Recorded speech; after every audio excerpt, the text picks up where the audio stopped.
This presentation of The Savage Nation is brought to you by Inheritance Funding Company. The Savage Nation. He has it all covered. Weekday afternoons, 3 to 7. Talk 910. KNEW. Warning. The Michael Savage Show contains adult language, adult content, psychological nudity. Listener discretion is advised.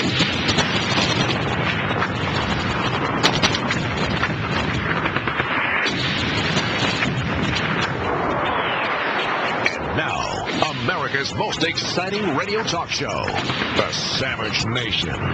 Here is Michael Savage.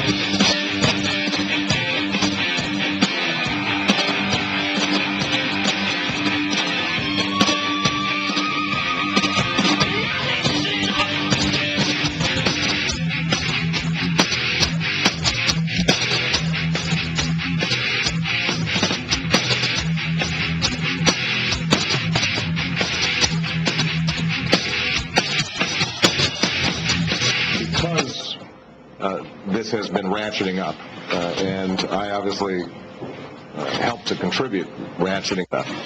I want to make clear that in my choice of words, I think I unfortunately gave an impression that I was maligning the Cambridge Police Department or Sergeant Crowley specifically.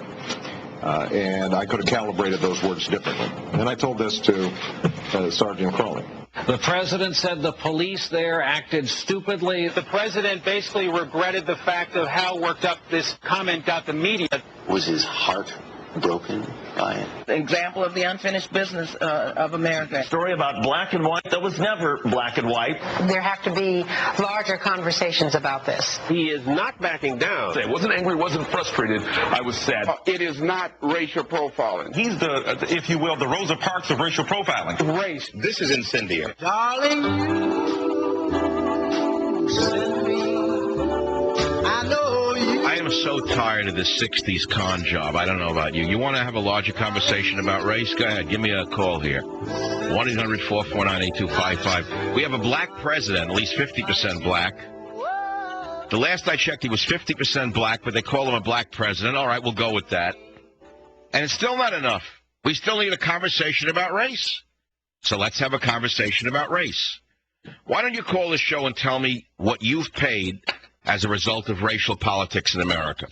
Why don't you call this show and tell all of America how affirmative action has sidetracked you because you are not a minority? Why don't you call this show and talk about the extortionist taxes that you've had to pay to support people who won't work, or people who came here illegally, or prison populations that are 1/3 illegal alien? You want to have a bigger conversation about race? Go ahead. That's what the liberals want. That's what the liberals are going to get. Let's have that bigger conversation about race right now. I am sick of this. This professor is a 10th-rate con man as far as I'm concerned. And let me tell you something. I have a real PhD, a real earned PhD. Does that make me a great scholar? No. Does it make me greater than Einstein? No. But I'll tell you right now, I know scholarship from fraud. The guy is a faker from the top to the bottom. This guy got everywhere using race and using race baiting as far as I'm concerned. And by what I can tell, by reading the police report and by what I heard, the guy caused the whole thing himself. Now, let's look at old Mr. Gates. Excuse me, Professor Gates. You're not going to believe this. Gates has been an outspoken critic of the so-called Eurocentric literary canon. That means Shakespeare. That means Moliere. That means anybody who is not, any white writer, any European writer. That's called the Eurocentric literary canon. Instead, Gates insists that black literature must be evaluated by the aesthetic criteria of its culture of origin. What does that mean? How do you evaluate literature by the aesthetic criteria of its culture of origin? That's double talk. And the reason I say it's double talk is because Gates is a prostitute, in my opinion. He was a witness in a trial in Los Angeles, I believe, on behalf of the controversial Florida rap group 2 Live Crew in their obscenity case. Gates, the distinguished Harvard professor, had the nerve to argue that the pornographic material that this group used, the curse words, the vile words, the words that we all know to be profane. Mr. Gates, excuse me, Dr. Gates, insisted that this profanity had important roots in African-American vernacular, in African-American games, and literary traditions, and should therefore be protected. So in other words, the next time you hear MF, or the next time you hear MF, FF, FF, MEF, FFFF, MFFF, you're not hearing profanity. What you're hearing, according to Professor Gates, is not profanity at all. The MF that you're hearing is actually, well, it's a cultural tradition from Africa.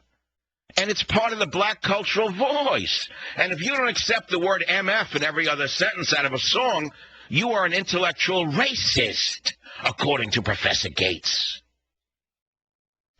So don't tell me who Gates is. I've met the Gateses in my life. If you want to know who Gates really is, listen to Reverend Wright, and you'll know who Gates really is. If you want to know what actually goes on between Obama's ears when he's not play acting at being a president, listen to Reverend Wright's sermons. And you'll know why, when there's no teleprompter, the real Barack Obama comes out. So make no mistake about it. We are skating on very thin ice with this man in the White House. And you've only seen the beginning of it. 1-800-449-8255, michaelsavage.com. Any topic is fair game, but I know this is what I want to talk about. The president knows that he made a mistake. He showed his prejudices by speaking out and calling the cops stupid. He didn't know the full extent of the conversation. And after all, we're all waiting to hear the 9/11 call, because you can hear, according to what I've read, they're so condemning of Gates. Professor Howard Gates, whatever his name is. They're so condemning of him. He was so out of control that the newspapers buried the 9/11 call. Nobody will release them, because once you hear them, no one listening to the show, black, white, or whatever, can argue that it wasn't Gates who provoked the whole thing. Okay? Ralph in New York, WOR, go ahead, please. Dr. Savage, let me say this, why I believe the racial factor is involved in this whole thing, sir. It has something to do with the fact that I hear white people on TV talk about this has never happened to a white person, or this will never happen to a white person. That's why I believe the racial factor is involved in this. I don't understand. You think that a white has never been arrested for mouthing off to a cop? Racial profiling, as we define it in this country, or as it applies. Ralph, you just said whites could never be arrested this way. Isn't that what you just said, Ralph? No. Well, have you never watched the show Cops, where white cops arrest rowdy white people who are drunk or beating up their wife or mouthing off to the cop? Haven't you seen cops have to arrest them? I did show the show that you mentioned, but not in. Well, usually it's white cops arresting white trash, but it has nothing to do with race. It has to do with an idiot who's acting up. In this case, Gates was an idiot acting up. I mean, what would you do if you're a cop and you start having a guy call your name, screaming at you, yelling, and says, "I'll tell you, mama," or whatever? You think that's appropriate for a professor? I do not think it is. But, there is an overreaction on the part of the police here as well. Well, then I guess the police should never show up to a black call, right? The next time a black calls 9/11, the cop should say, "Are you black or white?" Because if you're black, we're not going. Because whatever we do, you're going to sue us. Would that be the appropriate response? Would that be that? Now, what would have happened if the woman had called that there's a break-in, and there was a break-in, and the police said, "We're not going there because Gates is black, and he doesn't like white cops who are afraid of being arrested or falsely charged of racism"? What would have happened then?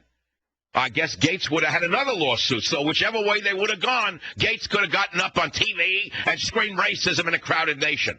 If cops didn't show up, then they're racist. They do show up, then they're racist. Don't you see this guy's used this racket his whole life? How did he go from being not handicapped to handicapped? Did you see that one? When he was shooting his yap off and screaming and yelling, he didn't need a cane, did he? But the minute they put cuffs on him, he became disabled. And he needed help, and he needed a cane. How'd that happen? How did he become disabled all of a sudden? Take a walk. I'll be right back.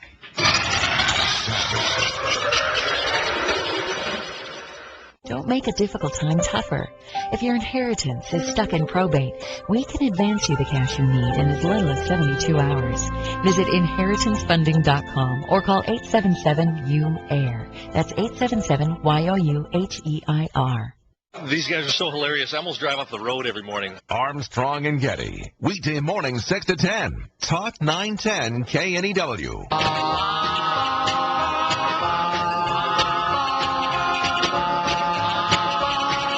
So the next time you hear a rap artist, so-called, using the MF word or F word or any of the dirty words that you know to be violent, disgusting, anti-woman, anti-white, anti-police, it shows that you are an intellectual racist, that you don't have the sensitivity. You have a tone deafness to the black cultural voice, and you're an intellectual racist.